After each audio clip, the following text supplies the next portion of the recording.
Namaste friends, myself Prakash Sharma. I am happy to share with you another episode of Pahal.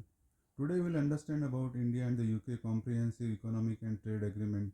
You may have seen the headlines, but do you know what are the provisions and when the agreement will become effective? We'll get to know all that today. On 24 July 2025, India and UK signed a free trade agreement, that is Comprehensive Economic and Trade Agreement. Negotiations for the treaty were concluded on 6 May 2025.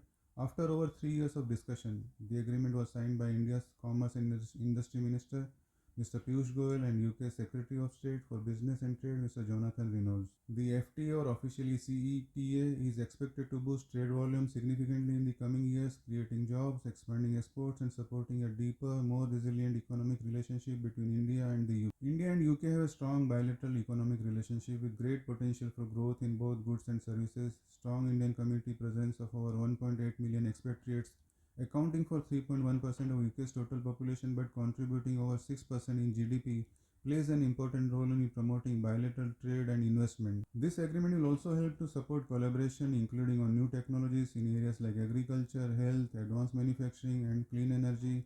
It is designed to promote sustainable and inclusive economic growth, ensure resilient supply chains, and generate high quality employment in India. This is the most comprehensive free trade deal ever entered into by India and will be the gold standard for future engagements. The India UK FTA sets a new benchmark for fair, ambitious, and modern trade agreements worldwide. This will substantially improve Indian goods competitiveness in the UK vis-a-vis other countries. The main points: 99% of Indian exports to UK will benefit from zero duty. For the UK, nearly 90% of their exports over a period of 10 years will have zero reduced duties.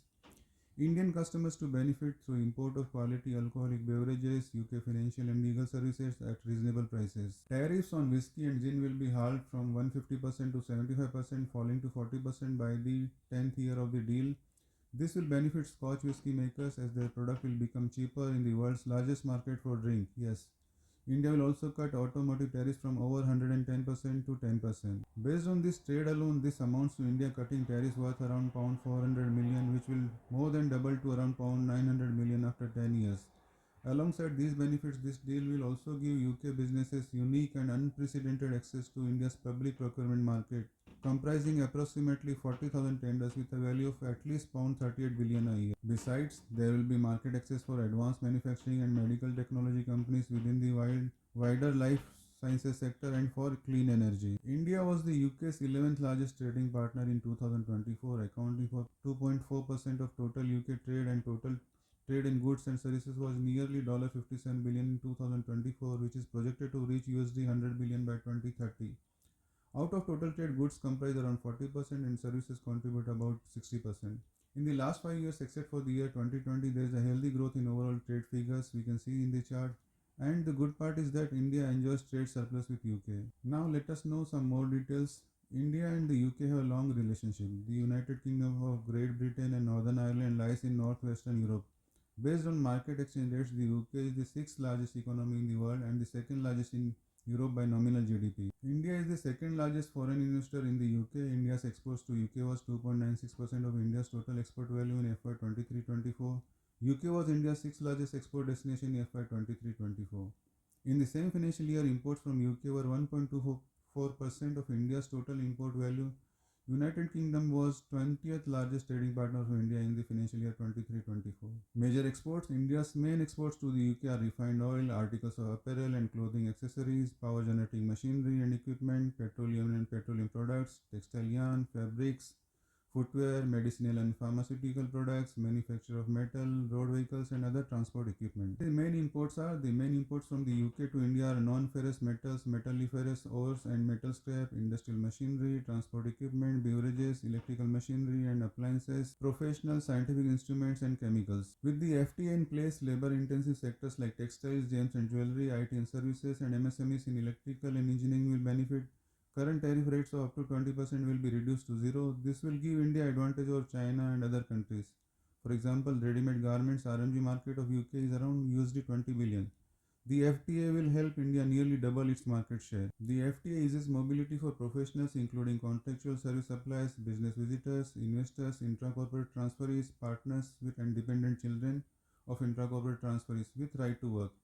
and independent professionals like yoga instructors, musicians, and chefs. India has secured significant commitments on digitally delivered services for Indian service suppliers, especially in professional services such as architecture and engineering, computer related services, and telecommunication services. It's important to note that the agreement will enter into force subject to fulfillment of both countries' governmental requirements, including UK parliamentary procedure. Following signing of the agreement, the UK's Independent Trade and Agriculture Commission will be commissioned to scrutinize the free trade agreement and produce a report. Informed by the TAC's advice as well as advice from the UK's food standard agencies, the government will lay its own report under Section 42 of the Agriculture Act 2020. The S42 report will cover the same topics as the TAC report with the addition of analysis covering the maintenance of UK statutory product protection in relation to human life or health. This deal will be subject to the usual pre-ratification scrutiny procedures under the Constitutional Reforms and Governance Act.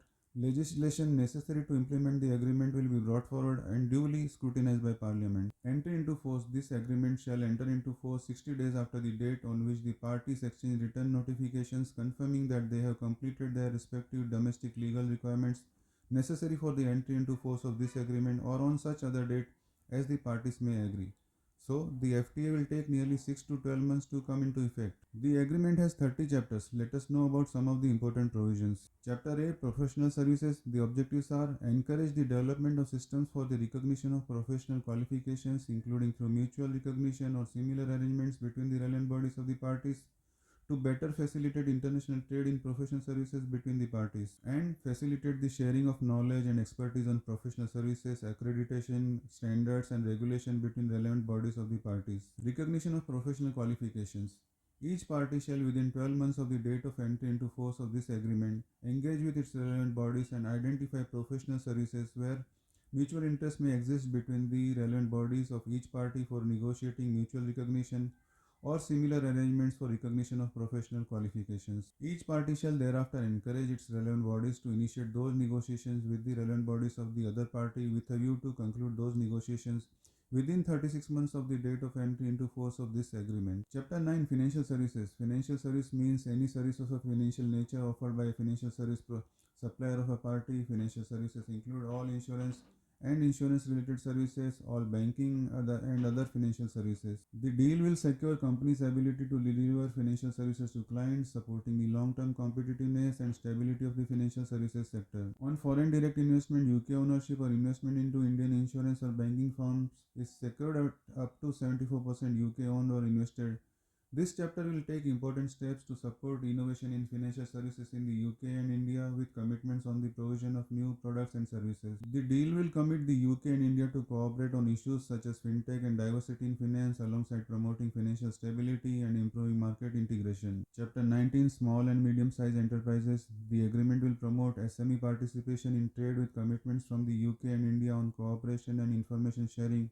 It will commit both countries to cooperation to reduce the trade barriers that SMEs may otherwise face by increasing transparency and access to information. This cooperation will include setting up contact points and facilitating the exchange of best practices that make it easier for SMEs to enter the market. The UK and India will also make trade information accessible online and easier to understand so that SMEs can clearly understand and navigate the other countries' systems and processes. Chapter 26, Anti-Corruption. Bribery and corruption are significant barriers to international trade as they increase the cost of doing business and create an unfair trading environment. Through this agreement, the UK and India affirm their adherence to key international commitments on bribery and corruption in the United Nations Convention against Corruption and recognize the relevant principles adopted by the G20. The UK and India will work together to tackle these global issues within the trade and investment context. The chapter will include obligations to maintain a range of measures to prevent and combat bribery and corruption, including the criminalization of bribery and prohibiting fraudulent bookkeeping practices. This chapter will support long-term growth by promoting fair competition and a level playing field, reducing operational risk and attracting foreign investment. Just to add, in the 2024 Corruption Perception Index by Transparency International released in February 2025, India ranked 96th out of 180 countries. Maldives is at the same rank and the UK was ranked 20th alongside Japan. If you find this video informative and useful, please share this with your friends and colleagues. You can write in the comment section for further clarification, feedback. I hope to get your encouragement to produce more such videos on matters of interest to the common man. Kindly like and share the video and subscribe to my channel. Thank you for watching. Have a good day.